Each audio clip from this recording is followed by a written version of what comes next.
Installing the Lexmark print application. This video shows you how to install the Lexmark print application and add a printer for the first time. Download the application from the Apple App Store or the Google Play Store. Launch the application. Tap Get Started.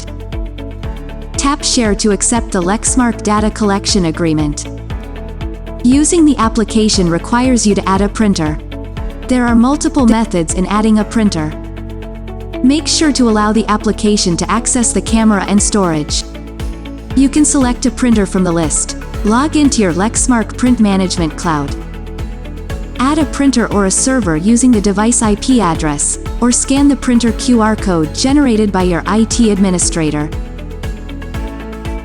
Make sure that the printer and the mobile device are connected to the same network. You can see the printers connected on the same network on the list. Select the printer that you want to add to the Lexmark print application. Tap Save Printer. If necessary, change the printer nickname. Tap Save.